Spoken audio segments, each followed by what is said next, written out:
Hey guys, we're back for round 3, and we're gonna watch and react to 5 creepy last words from executed criminals by top 5 unknowns. Just like them wanting chicken. Let's check this out. Those thumbnails, man, creep me out on the bottom. Yeah.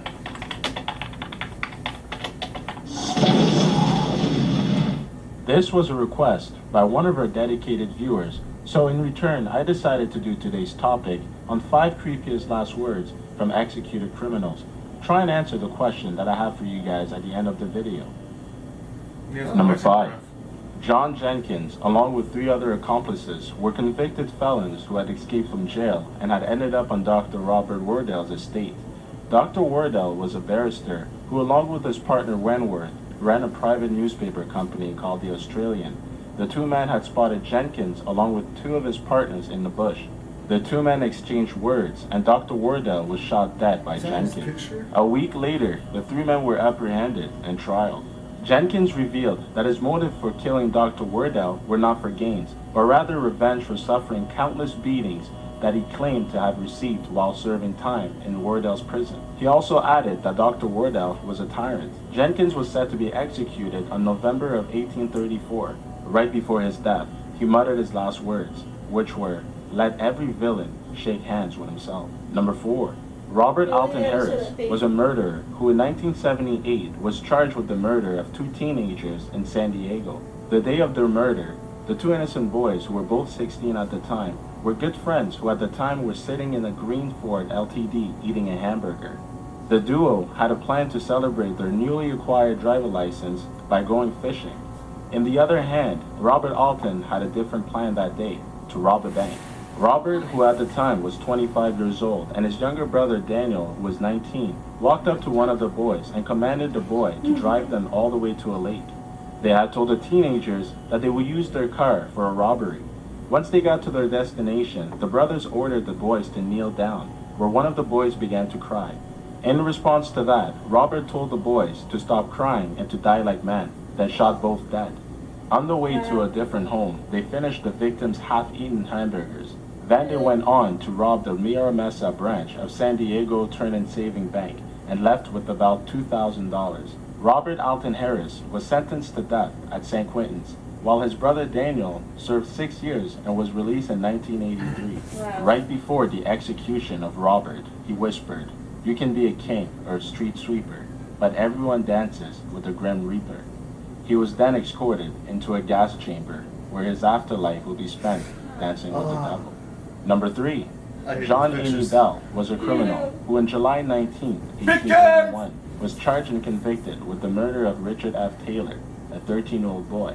Prior to the murder, the 13-year-old boy was the son of a poor man who ordered the intelligent boy to go to Elsford so he can go pick up a sum of 9 shillings. This was a usual errand for the boy, in which he usually returned at 3 o'clock in the afternoon. But that afternoon he did not return home. The father was shocked by this and decided to go to Elsford himself so he can go and search for the disappeared boy. It wasn't until a month later that the boy's body was discovered in a wooden ditch, 2 miles from Rochester. Most of his body was decomposed, but there was an apparent wound around his throat, which looked like it was done by a sharp object. A thorough investigation was done, and a corroded knife was found. It was concluded that the knife belonged to John Amy Bell, who lived in a poorhouse which was near the spot of the murder. At the Rochester trial, James admitted to the murder, and he was sentenced to death and was set to be hanged. The boy showed firmness even after learning that he was to be executed, but became emotional when he heard that his body was to be dissected after his death. The act of dissecting a body after death means humiliation and disgrace.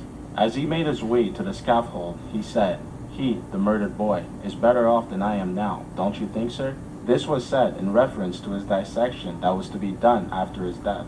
But even more chilling words came out of his mouth right before his hanging. These were the last words that he said, "Lord have mercy on us, all people before me, take warning by me." What made it chilling about these words is the fact that these words came out of a 14-year-old boy who was set to be hanged. John Bell became the last person under 16 years old to be executed in Britain. As of 1908, the Child Act was passed, which disallowed a child to be executed in Britain. Number 2.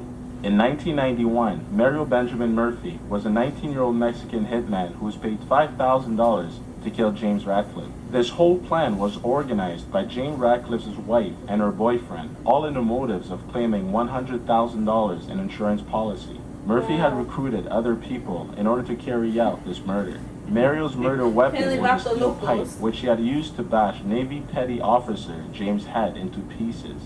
All those implicated in the murder were captured, and in 1997 they were all trialed. Murphy, who had no previous criminal record, was sentenced to death, whereas others who were implicated received a lifetime sentence. Several say that his trial was unfair because of his Mexican nationality. The 19-year-old death row inmate was never told about his rights, and by the time he knew about that, it was already too late. Right before his death, he left the world with these cold words: "Today is a good day to die. I forgive you all. I hope God does too." Number 1.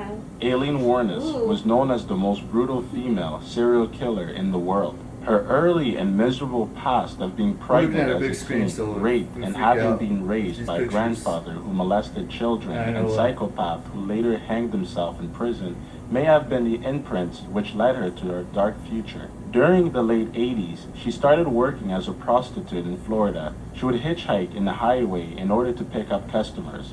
On December 13th of 1989, the body of Richard Mallory was found in Daytona Beach, along with several gunshots to his body. A couple months later, several other bodies were found as a result of shooting. Aileen was tied to the killings of many as 7 men, which she said was performed in self-defense. After her 2-week trial, Aileen was sentenced to death and was pleaded guilty to the murders of 7 men, of whom one whose body was not found. She was to be executed on October 9th of 2002. Right before her death, she said, "I'd just like to say that I'm sailing with Rock, and I'll be back like Independence Day with Jesus, June 6th like the movie, big mothership and all. I'll be back." Her body was then lethally injected. If you're interested, there are several clips of her in the description box down below. Do you think that the death penalty should be allowed at all? Comment down below. Also, if you would like to see more of our stuff, click the big subscribe button so you can stay updated with our latest videos. Thanks and goodbye. Man, Creepy. these thumbnails, man, like, and those pictures out of nowhere too, man, they just kind of threw me off guard, and I'm just like, ah. Nope. Nope. What are you guys' thoughts? It's crazy because some of them are under 18. And some are Mexican. Yeah. Number 2 was Mexican. And most all serial killers are white. Freaking shit. So that's this video, guys. 5 strong signs of aliens in life. If you're still with us, I'd like to say welcome to the weird side of YouTube.